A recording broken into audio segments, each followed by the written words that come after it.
ओम नमो भगवते वासुदेवाय। ओम नमो नमः। प्रिय बंधुओं, भगवद गीता पारायण का आज 8वां भाग कर्मयोग नामक तृतीय अध्याय के श्लोक संख्या 13 से 24 तक के 12 श्लोकों का आज पारायण करते हुए उसका अर्थ और भावार्थ समझने का प्रयास करते हैं। आज के इन 12 श्लोकों का विषय यज्ञ प्रक्रिया है।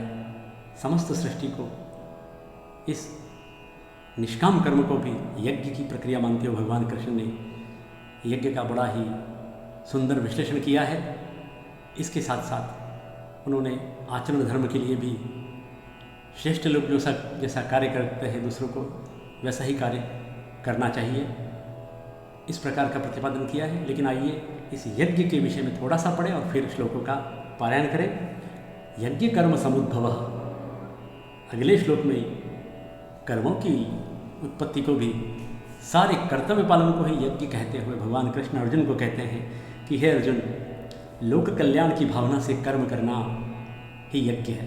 यज्ञ का वास्तविक अर्थ है यज्ञ के माध्यम से देवताओं की पूजा, सज्जनों की, विद्वानों की संगतिकरण, नाना द्रव्यों का दान, ये जो कर्म किए जाते हैं इससे मनुष्य के त्रिविध दुखों का नाश हो जाता है। आध्यात्मिक, आदि भौतिक और आदि देवी के 3 दुख हैं, इन दुखों का नाश हो जाता है। यह समग्र सृष्टि यज्ञात्मक है। सृष्टि का प्रत्येक कर्म यज्ञ स्वरूप है और यज्ञ भी कर्म से ही उत्पन्न। इसलिए भगवान कृष्ण कहते हैं आगे आने वाले श्लोक में यज्ञ कर्म समुद्भव। समाज से ग्रहण करके समाज को प्रदान करना ये संगतिकरण है। इसलिए हम कहते हैं त्वदीयम वस्तु गोविंद तुभ्यमेव समर्पये, तेरा तुझको अर्पण क्या लागे मेरा। तो इस प्रकार इन श्लोकों में बहुत सुंदर तरीके से भगवान कृष्ण ने, आइए 13 से 24 तक के श्लोकों का पारायण करें। 13वां श्लोक मेरे साथ में आए। यज्ञशिष्टाशिनः सन्तो मुच्यन्ते सर्वकिल्बिषैः भुञ्जते ते त्वघं पापा ये पचन्त्यात्मकारणात्।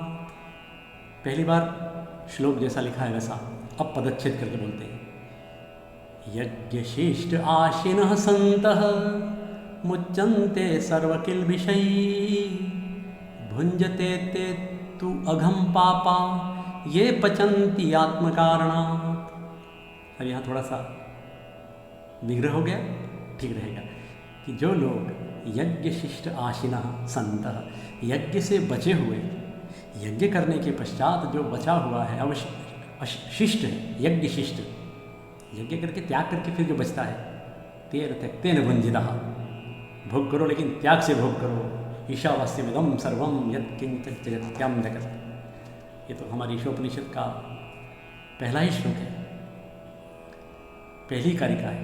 तो यज्ञ शिष्ट, यज्ञ करने के बाद जो शिष्ट बचता है, जो बचा हुआ है, उसका भोग करता हुआ व्यक्ति सर्वकिल्बिषैः मुच्यन्ते, मनुष्य समुदाय संपूर्ण पापों से मुक्त हो जाता है। जबकि दूसरी पंक्ति में किसको कहते हैं? भुजन्ते भुंजते ते तु अघम पापा, ये पापा, जो पापी लोग,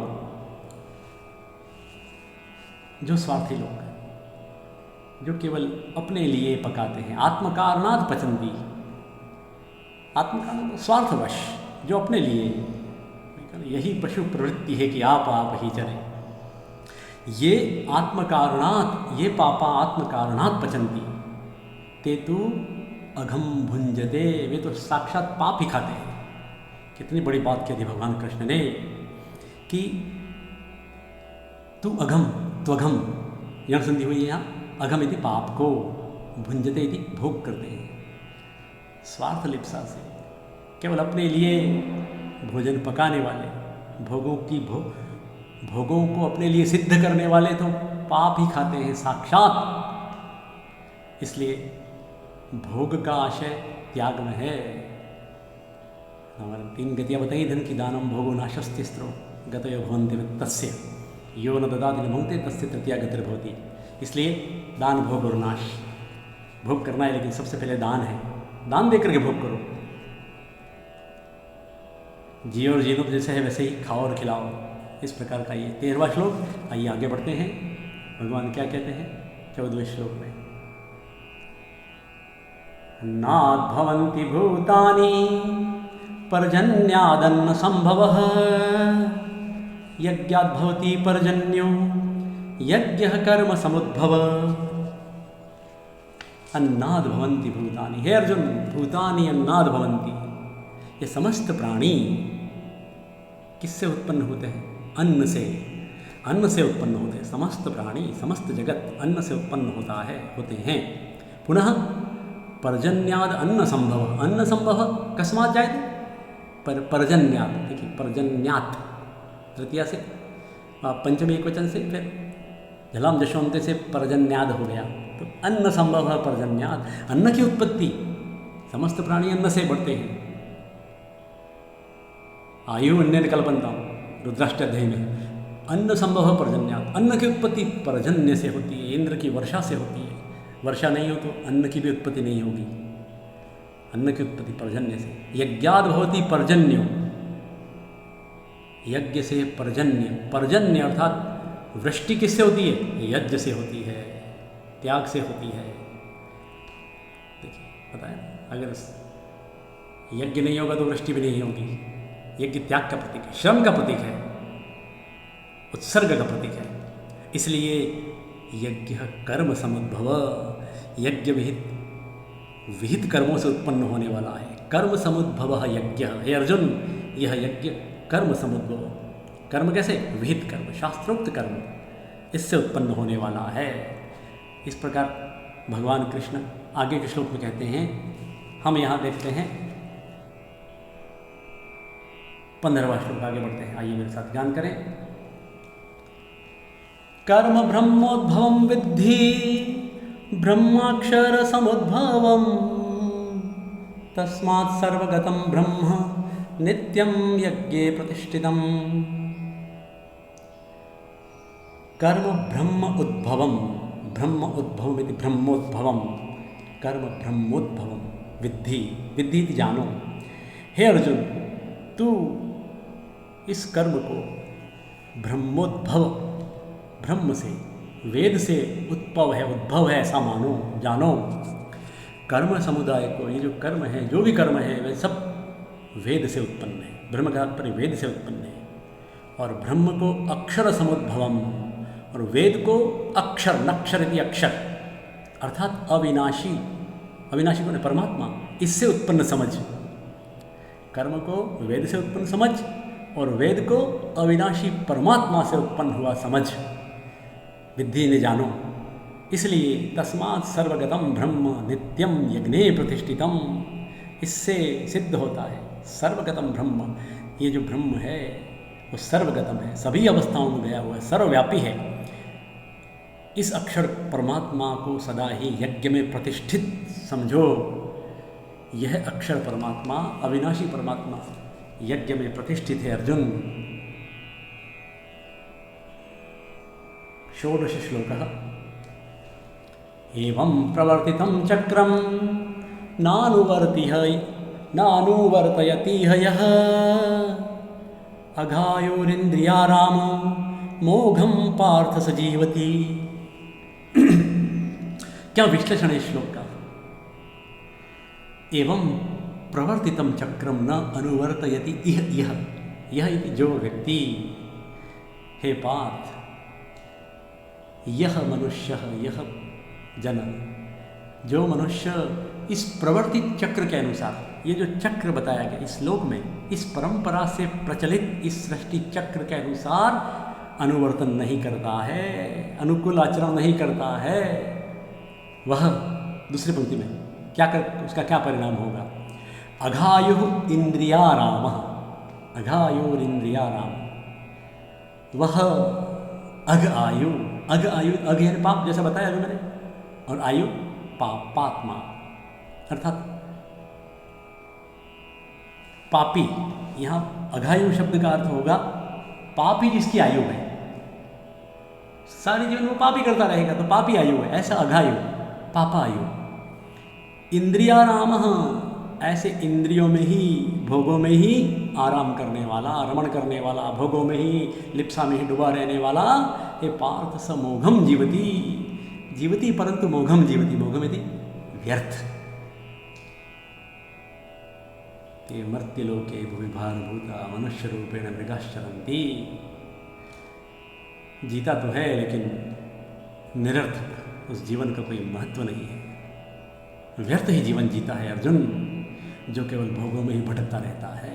ऐसा पापायु जो प्रवर्तित सृष्टि चक्र के अनुसार प्रवर्तित जो चक्र है कर्मों का, उसके अनुसार काम नहीं करने वाला व्यक्ति इस प्रकार व्यर्थ जीवन जीता है। आइए आगे हम षोडश श्लोक का यहाँ पाठ करें। षोडश के पश्चात सप्तदश श्लोकः अस्ति भवतां सर्वेषां सम्मुखे। सप्तदश श्लोक। यस्त्वात्मरतिरेव स्यादात्मतृप्तश्च मानवः आत्मन्येव च सन्तुष्टस्तस्य कार्यं न विद्यते। पहले श्लोक को पदच्छेद करके, यह तु आत्मरतिरेव, मैं संधि तोड़ करके बोल रहा हूँ, यह तु आत्मरतिरेव स्यात् आत्मतृप्तश्च मानवः आत्मनि एव च संतुष्टः तस्य कार्यं न विद्यते। ये पदच्छेद करके बोल दिया। अब अन्वय करके बोल सकते हैं, कैसे? यह तु आत्मरतिः एव स्यात् आत्मतृप्तः च मानवः आत्मनि एव च संतुष्टः तस्य कार्यं न विद्यते। हे अर्जुन, जो मनुष्य आत्मा में ही आत्मरति अर्थात आत्मा में ही रत रहता है, आत्मरति का तात्पर्य है आत्मा में ही रत रहना, स्वयं में रत रहना, रमण करना, भोगों में ही रमण करना। और आत्मतृप्तश्च, जो आत्मा में ही तृप्त रहता है, आत्मा में रमण करना बहुत बड़े साधकों का काम है, साधारण बस की बात नहीं है। आत्मा में रमण करना, यह तु आत्मरतिरेव, जो व्यक्ति आत्मा में ही रमण करने वाला, आत्मा में ही तृप्त रहने वाला और आत्मनि एव च संतुष्ट, और आत्मा में ही संतुष्ट रहने वाला जो साधक है, तस्य कार्यम न विद्यते, उसके लिए कार्यम, यहाँ कार्य कर्म तो करना अनिवार्य भगवान ने कहा है, लेकिन विशेष कार्य नहीं होता है उसके लिए कोई, उसको कोई विशेष काम करने की, कर्तव्य करने की आवश्यकता नहीं। वो जो कर्म कर रहा है उसका परिणाम तो उसकी अपनी आत्मतृप्ति है, आत्मा में ही प्रसन्न रहता है, आत्मा में ही संतुष्ट रहता है। तो इस प्रकार यहाँ आत्मरति, आत्मतृप्ति और आत्मसंतुष्टि साधक का बहुत ही श्रेष्ठ परिणाम है। आगे भगवान श्री कृष्ण अर्जुन को 18वें श्लोक में कर्मयोग का प्रतिपादन करते हुए कहते हैं, नैव तस्य कृतेनार्थो नाकृतेनेह कश्चन न चास्य सर्वभूतेषु कश्चिदर्थव्यपाश्रयः। ये भी बड़ा तात्विक श्लोक है। न एव तस्य कृतेन अर्थः न अकृतेन इह कश्चन न च अस्य सर्वभूतेषु कश्चित् अर्थव्यपाश्रयः। ये मैंने पदच्छेद करके बोला, अब अन्वय करके देखते हैं। हे अर्जुन, तस्य, कस्य,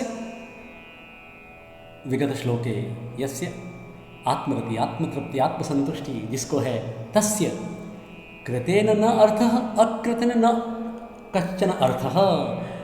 ऐसे आत्मतृप्त व्यक्ति के लिए, आत्मपरायण व्यक्ति के लिए इस विश्व में कर्म करने से कोई प्रयोजन रहता है, न तो कर्म करने से प्रयोजन रहता है, न कर्म नहीं करने से कोई प्रयोजन रहता है। वो कर्म करे तो भी, कर्म नहीं करे तो भी, ठीक है ना। न कृतेन न अकृतेन कश्चन अर्थः, अर्थात न कर्म करने से और न कर्म नहीं करने से कोई प्रयोजन नहीं है उसका, वो तो जी रहा है। न च अस्य सर्वभूतेषु कश्चिदर्थ व्यपाश्रय, सभी प्राणियों के विषय में, संपूर्ण प्राणियों में इसका कुछ भी किंचन मात्र भी अर्थ व्यपाश्रय न भवति, अर्थात स्वार्थ का कोई संबंध नहीं रह जाता है, स्वार्थ का कोई रिलेशन नहीं रहता है। ऐसे साधक के लिए यहाँ भगवान श्री कृष्ण आत्मरति, आत्मतृप्ति, आत्मसंतुष्टि बता चुके हैं। आइए आगे देखते हैं।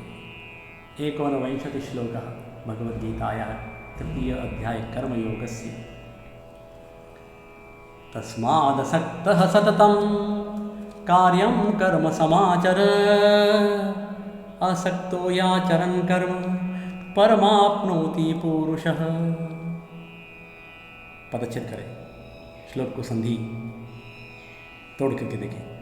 तस्मात् असक्तः सततं, तस्मात् असक्तः सततं कार्यं कर्म समाचर, असक्तः ही आचरन् कर्म परम आपनोति पुरुषः। परम को प्राप्त कर लेता है, परम ब्रह्म को प्राप्त कर लेता है, परम आपनोति परमात्मा को प्राप्त कर लेता है। कौन? यहाँ पुरुष में आप दीर्घ देख रहे हैं, ये प्रश्न भी आना चाहिए। भाषा है कि ये जो छठा अक्षर है, चतुर्थ चरण का छठा अक्षर पुरुष देख रहे हैं फलक पर आप, पुरुष। हम साधारणतया पुरुष का पु ह्रस्व देखते हैं, फिर यह दीर्घ क्यों है? ये छंद की व्यवस्था, अनुष्टुप छंद है और अनुष्टुप का लक्षण है श्लोके षष्टम गुरुर्ज्ञेयम। हर जो 4 चरण होते हैं उसमें छठा अक्षर गुरु होता है, तो ये व्यवस्था है। ह्रस्व तो दीर्घ कर दिया जाता है, अंत में होता है वैसे, लेकिन यहाँ छंद बनाने के लिए ह्रस्व को भी दीर्घ। वेदों में ये फ्लेक्सिबिलिटी है। यहाँ हम महाभारत के श्लोक में भी ये देख रहे हैं। भगवान कृष्ण कहते हैं अर्जुन को, इसलिए हे अर्जुन, पिछले वाले श्लोकों को आगे लेते हुए कहते हैं तस्मात्, इस कारण से, असक्तः न सक्तः इति असक्तः, आसक्ति रहित होकर के, सततम निरंतर कार्यम कर्म, कर्म कार्यम समाचर, तुम इन कर्तव्य कर्मों का अनुष्ठान करो असक्त होकर के। असक्त का तात्पर्य है अनासक्त होकर के, न सक्त इति असक्त, आसक्ति रहित होकर के करने योग्य कार्यों का संपादन प्रारंभ करो अर्जुन। क्योंकि दूसरी पंक्ति ही याचरण ही आचरण, क्योंकि असक्तः आचरण, असक्तः कर्म आचरण, अनासक्ति पूर्वक आसक्ति रहित होकर कर्म का अनुष्ठान प्रारंभ करते हुए व्यक्ति, पुरुष, साधक परम आपनोति, आपनोति थी प्राप्यते, प्राप्त कर लेता है। किसको प्राप्त कर लेता है? परम, परम ब्रह्म को, परम परमात्मा को प्राप्त कर लेता है। उसे ईश्वर की प्राप्ति हो जाती है निरंतर। इस प्रकार यहाँ भगवान कृष्ण ने 51वें श्लोक में अनासक्त होकर कार्य करने का आदेश दिया है अर्जुन को। 20 श्लोक यहाँ दृष्टांत से उसका बोध कराते हैं, कैसे उदाहरण माध्यम से पुष्ट करते हैं अपनी बात को। कर्मणैव हि संसिद्धिम् आस्थिता जनकादयः, लोकसंग्रहमेवापि संपश्यन् कर्तुमर्हसि। हे अर्जुन, कर्मणा एव, कर्मणैव, अब मैं पदच्छेद से बोलता हूँ, कर्मणा एव हि संसिद्धिम् आस्थिता जनक आदयः, लोकसंग्रहम् एव अपि संपश्यन् कर्तुम् अर्हसि। जनकादय, प्राचीन काले जनकादय, अश्वपति आदय, जनकादि, अश्वपति आदि राजाओं ने क्या किया था?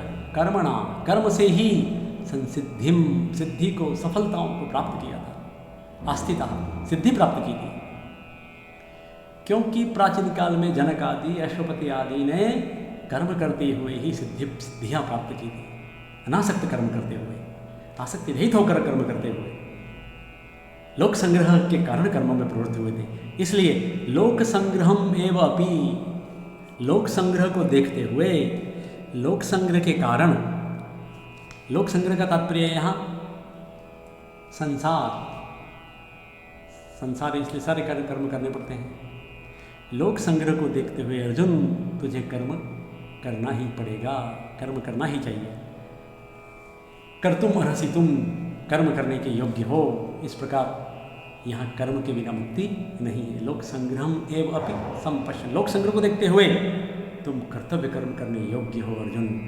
इस प्रकार ये श्लोक संख्या 20 के बाद आगे बढ़ते हैं। 21 श्लोक है। यद्यदाचरति श्रेष्ठः तत्तद्देवेतरो जनः, स यत्प्रमाणं कुरुते लोकस्तदनुवर्तते। ये अब तक का बेहतरीन श्लोक। इस तृतीय अध्याय का, इसको बहुत सारे उदाहरणों में कहा जाता है। आचरण धर्म का महान श्लोक है ये 21वां श्लोक। यद यद आचरति श्रेष्ठ, हे अर्जुन श्रेष्ठ जन उत्तम वर्ण। यह जाति से मतलब नहीं है, जिसके आचरण में, जिसके चरित्र में कोई दोष नहीं है, उत्तम चरित्रवान है जो, यद श्रेष्ठ व्यक्ति, ऐसा व्यक्ति जैसा जैसा आचरण करता है, तत्त देव इतरः जनः, वैसा वैसा सामान्य व्यक्ति, तत्त एव इतरः जन, इतरः का तात्पर्य श्रेष्ठ से इतर का मतलब सामान्य, साधारण व्यक्ति, साधारण मनुष्य, तत्त आचरति, श्रेष्ठ को देख करके सामान्य लोग भी वैसा ही आचरण करते हैं। सयत् प्रमाणम कुरुते, वह श्रेष्ठ व्यक्ति मर्यादा पुरुषोत्तम जैसा प्रमाण रखता है, प्रमाण प्रस्तुत करता है अपने जीवन में, लोकः तदनुवर्तते, समाज भी, यह मनुष्य समुदाय वैसा ही आचरण करने का प्रयत्न करता है, उसी में ढलने की कोशिश करता है। इसीलिए कहा गया ना, रामादिवत वर्तितव्यम न तो रावणादिवत। अब राम की तरह आचरण करो, रावण की तरह नहीं। लोकः तत् अनुवर्तते, संसार वैसा ही आचरण करता है। क्या श्लोक है, इसको बहुधा आचरण धर्म के बारे में इसका बखान होता है श्लोक का। मनुस्मृति में भी कहा गया है कि एतद् देश प्रसूतस्य सकाशादग्र जन्मनः स्वं स्वं चरित्रं शिक्षेरन् पृथिव्यां सर्वमानवः। इस देश में, इस आर्यावर्त, इस ब्रह्मावर्त देश में उत्पन्न हुए लोगों के चरित्र से विश्व के लोगों को चरित्र का पाठ सीखना चाहिए। यह आचरण धर्म है भारतवर्ष का, प्राचीन आर्यावर्त भारत का। लेकिन इस समय इस आचरण धर्म के श्लोक की बहुत आवश्यकता है, क्योंकि कदाचार भी प्रसृत होते हैं। व्यभिचार, दुराचार, अत्याचार, भ्रष्टाचार आदि ये जो कदाचार हैं, ये सब पसरते रहते हैं। इसलिए अच्छे लोगों का कार्य है, श्रेष्ठ लोगों का कार्य है कि वे आचरण धर्म का एक उदाहरण प्रस्तुत करें, जिससे सामान्य जन वैसा ही कर सके। कि प्राचीन काल में था कि यथा राजा तथा प्रजा, यदि राजा उत्तम वर्ण का है, उत्तम चरित्र का है, तो प्रजा भी वैसा ही आचरण करती है। राजा भ्रष्ट तो प्रजा भी भ्रष्ट। इस विषय में यहाँ कुछ कहना अवश्य उचित लगता है। आचरण धर्म का ये श्लोक हमें तैत्तिरीय उपनिषद की शिक्षावल्ली की याद दिलाता है, जहाँ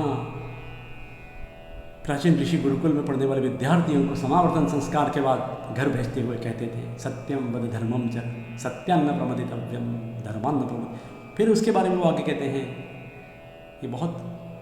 ये संदर्भ देना मैं आवश्यक समझता हूँ। श्लोक छोटा सा, लेकिन इसकी अनेक पन्नों में व्याख्या हो सकती है। यानी अनवद्यानि कर्माणि तानि सेवितव्यानि नो इतराणि। हे विद्यार्थियों, यानी अस्माकम अनवद्यानि कर्माणि, जो अनवद्य कर्म है, तानि सेवितव्यानि, जो निर्दोष कर्म है उनका ही सेवन करना, दोष कर्मों का कभी सेवन मत करना। यानी अस्माकम सुचरितानि, जो हमारे अच्छे चरित्र हैं, तानि त्वया सेवितव्यानि नो इतराणि। इसके बाद आगे ऋषियों ने कहा है, फिर भी यदि संदेह हो, यदि कर्म विचिकित्सा वा वृत्त चिकित्सा वा स्यात्, ये तत्र ब्रह्मणः सम्मर्षिणः युक्ता अयुक्ता अलुक्षः धर्मकामः यथा ते तत्र वर्तेरन् तथा तत्र वर्तेथः। कितना महान! इस प्रकार की कि चरित्र की शिक्षा अगर लेनी हो तो भारत के लोगों से कहीं भी संदेह हो, संशय हो, वो जैसा चलते हैं, उठते हैं, बैठते हैं, आचरण करते हैं, वैसा सीखो। महान शिक्षा। गुरुकुल में पढ़ाई हुई बातें जीवन में लाना, लेकिन इसके बाद फिर भी कहीं संशय हो तो समाज में जाकर देखो, भारत के लोगों को देखो। आज के भारत का हमको फिर से विश्व गुरु भारत की तरफ हमें बनाना है। वो कैसे बनेगा? कर्म से बनेगा, आचरण धर्म से बनेगा। एक अच्छा करेगा, दूसरे भी वैसे अच्छा ही करेंगे। नकल की प्रवृत्ति इस समय बहुत ज़्यादा है। हॉलीवुड बॉलीवुड को नकल करने की युवा पीढ़ी में बहुत ज़्यादा अभिलाषा रहती है, लेकिन इस उजली दुनिया में अगर आचरण का उजलापन ले लिया जाए तो बहुत अच्छा है। फिल्में संदेश देने वाली फिल्में बनती हैं, लेकिन युवा पीढ़ी से मेरा निवेदन है कि आप संदेश प्रधान फिल्म देखकर वैसा आचरण धर्म को फॉलो कीजिए। जो चमक की दुनिया है, वो आंतरिक खोखलापन हमें कहीं गलत रास्ते पर न डाल दे, तो ये बहुत ही श्रेष्ठ है। नकल में भी अक्ल लगानी चाहिए, ठीक है, मनोरंजन के लिए है, वहाँ तक उसको सीमित रखें, लेकिन रियल लाइफ के जो हीरो हैं उनको एकदम रियल लाइफ से जोड़ना आपके विवेक पर निर्भर है, क्योंकि अभिनय और एक वास्तविक यथार्थ ये उसमें अंतर है। वो तो अभिनय कर रहा है, तो इस प्रकार उस फिल्म को देख करके उस चरित्र का जो पार्ट है, वो जो कैरेक्टर है, उसको हम जीवन में फॉलो करें, उस नायक को नहीं फॉलो करें, क्योंकि वो अपने जीवन का एक साधारण व्यक्ति है, उसकी रोजी रोटी के लिए वो काम कर रहा है। ये युवा पीढ़ी के लिए संदेश है इस प्रकार का, यद्यदाचरति श्रेष्ठ तत्तत् एव इतरः जनः। आगे बढ़े 22वें श्लोक की ओर। न मे पार्थास्ति कर्तव्यं त्रिषु लोकेषु किंचन नानवाप्तमवाप्तव्यं वर्त एव च कर्मणि। ये श्लोक महान संदेश, इसमें भी न मे पार्थास्ति कर्तव्यम त्रिषु लोकेषु किंचन। क्या भगवान कृष्ण का कथन है, हे पार्थ, न मे अस्ति कर्तव्यम त्रिषु लोकेषु किंचन, इन तीनों लोकों में न तो मेरे लिए कोई कर्तव्य है, मेरे लिए कोई कर्तव्य नहीं बचा है। त्रिषु लोकेषु मे कर्तव्यम नास्ति, हे पार्थ। फिर क्या कहते दूसरे पंक्ति में, न अनवाप्तम अवाप्तव्यम, अर्थात अवाप्तव्यम न अवाप्तम, अर्थात न कोई भी मेरे लिए, न कोई प्राप्त करने योग्य वस्तु अप्राप्त है। वर्त एव च कर्मणि, फिर भी मैं कर्मणि वर्त, मैं कर्मों में वर्तमान रहता हूँ, मैं कर्मों में बरतता ही हूँ, मैं कर्म में हमेशा रहता हूँ, मैं कर्म करता हूँ, जबकि मेरे लिए तीनों लोगों में कोई कार्य नहीं है। भगवान कहते हैं न अनवाप्तम अवाप्तव्यम, न अवाप्तव्यम न अनवाप्तम। देखें इसको, ये काठिन्य को दूर करें। न अनवाप्तम अवाप्तव्यम वर्त एव च कर्मणि, ये संस्कृत है, यही इसकी खूबसूरती है। इस संसार में अर्जुन, मेरे लिए नहीं प्राप्त करने योग्य कोई भी वस्तु अप्राप्त नहीं है। भगवान के लिए क्या है, आदेश करते ही,